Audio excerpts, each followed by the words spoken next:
what they was talking about. That kid you were considered crazy if you say something like that. Oh, yeah. Hey, Calvin, we need to take about a 3-minute break, so I'm going to put you on hold, so don't hang up. And we'll be back in about 3.5 minutes, folks, and we'll ask a few more questions. Also, we normally don't take call-ins, so I don't know if anybody wants to try, but you can certainly give us a try at 1-253-203-6681, and you can try calling about 5 after the hour. Again, 1-253-203-6681. We'll be back in about 3.5 minutes, and don't hang up there, Calvin. Okay. Okay, sir.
Do you have a paranormal story you want to share on Night Dreams Talk Radio? You could be a guest. Email us at nightdreamstalkradio@gmail.com.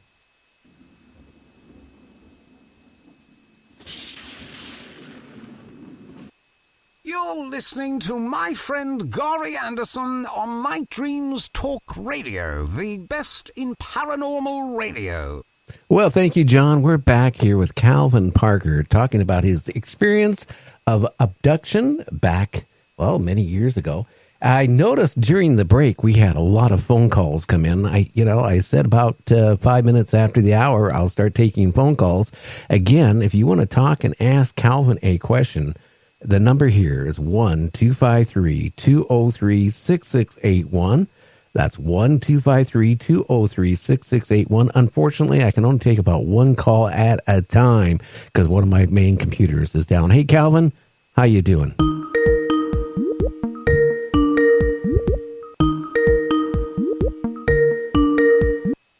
Calvin, are you still there? I'm still here. Okay, I think we got a caller here. Who do we have? Hey, it's Eric Cooper up here. Well, hi, Eric. Do you got a couple questions there for Calvin? I wanted to add to it because I completely agree with Calvin. Yeah, there's good races, there's bad races. I'm moving here so I can plug my phone in. Okay. Now, Calvin, are you hearing Eric okay? I hear him fine. He said he agreed there was good races and there bad races. Yeah, no, I was completely agreeing with you. Now, we work with abductees. Well, we've been doing it since about 2012 nonstop, as far as our team goes. And Yes, what we found is there's 16 races that are documented abductings. Of course, you've heard of the gray hybrid program, and that was. I hadn't heard of it, but go ahead. Well, that's the common one that you hear about with the women having fetus implants, and the alien hybrid is born on the craft, and now today they're actually being born natural birth. So you've got the alien hybrid program, which is one style of abduction. Then you've got the alien races that are basically scientists. They're the ones doing medical experiments and that kind of thing. Then you've got the social experiments. So these are the abductees that you have being forced on the craft to watch basically a TV screen with sometimes it's apocalyptic images, sometimes it's peaceful images, and the race is looking them eye to eye and basically studying their emotional response to what they see on this TV image. So that's our findings. Yes, sir. I wonder where they keep all these different species or races. Say again? I wonder where they live, where they keep them all. Are they on a military base somewhere or just out to the general population? You know, I heard of walk-ins before. I actually met someone that said she was a walk-in and introduced herself. Now, I didn't know for sure. She looked like a normal person to me. Right. Okay. The walk-ins. I've heard of them. To be honest with you, I haven't researched them a whole lot, and we haven't actually dealt with them a whole lot. Yeah, I know you. I know which ones you're talking about. Most of these races. Have you ever heard of Dante Centauri? No, sir, I hadn't. Okay, look up Dante Centauri, and he translated the Alien Races book from the KGB. Okay. And well, I can actually email it to you if you want. It's a PDF file. He actually translated it from Russian into English and offered it for free. He was a publishing company offered him, I think it was $13,000 to publish it, and he told them no, it should be free knowledge. So he put it out for free, so anyone can get it. Just look for the Alien Races book, Dante Centauri, and anyone can find it on Google. Okay, I'll Google it up here a little bit. Now, hey, Eric, question I have for you, too. Do you think that we have hybrids walking around on our planets that look just and act just like humans? I know we do, because of the fact that, I've had clients that have... So, back in the 90s, when I was first getting involved with the UFO and abduction phenomena, like I said, the gray hybrid program, human women would be abducted, and it's weird, but the first sign of an abduction back then was 3 puncture marks in a triangular pattern on the lower abdomen, followed by dreams, which sometimes they chalk up as just weird dreams, but they would follow these patterns. But they'd have these dreams of being on an alien craft and experiments and tests being done on them. And then they'd wind up pregnant. Now, the gestation period is about 2 to 3 months, and they would be re-abducted, which they'd remember these in dreams again.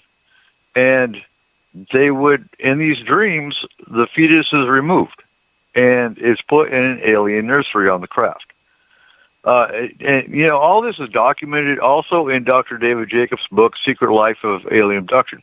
Excellent book. The first book I picked up when I first got thrown into this subject. But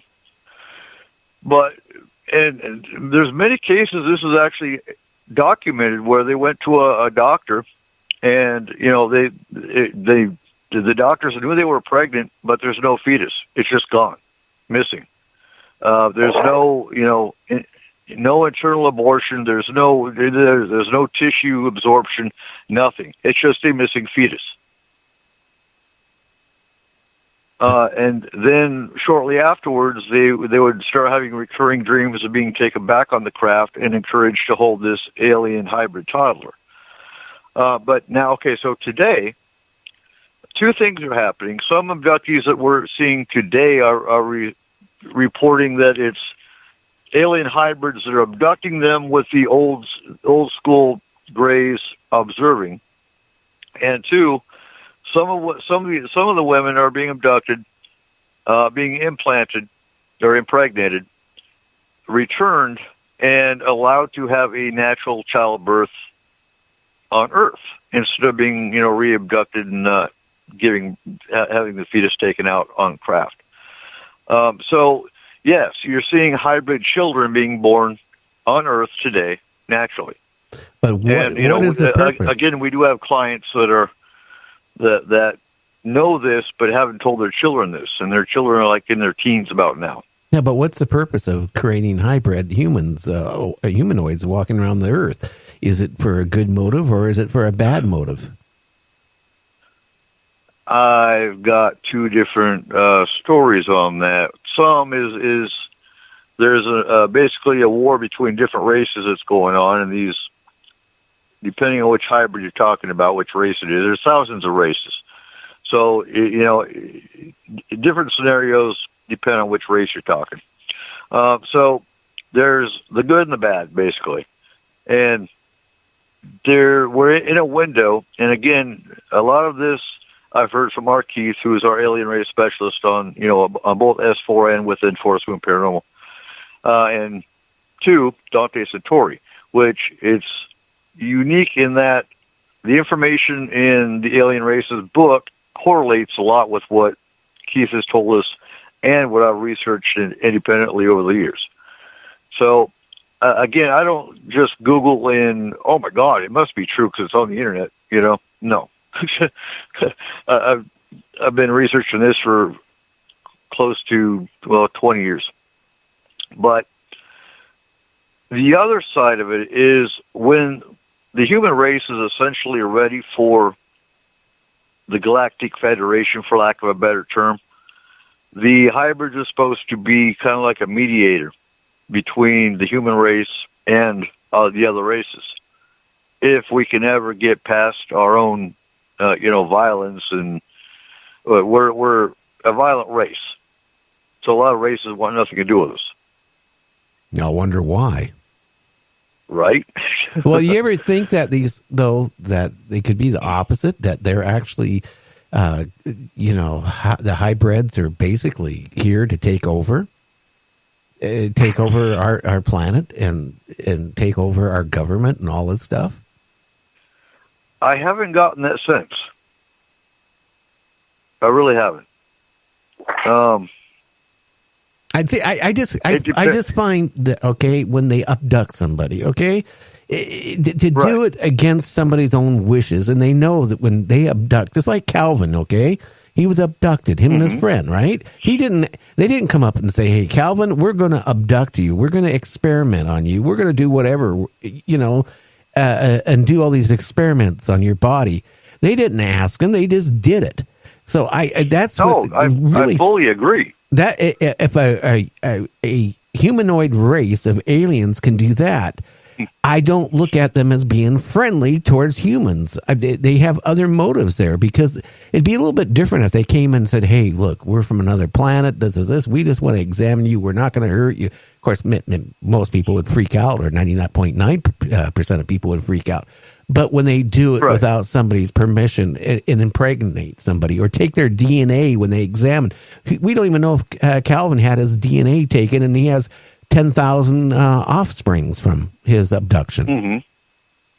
Have you ever thought about? Have you ever thought about that, Calvin? Well, you wonder a lot of things. You get a chance to kind of sit around and think, And it'll drive you crazy thinking about all of it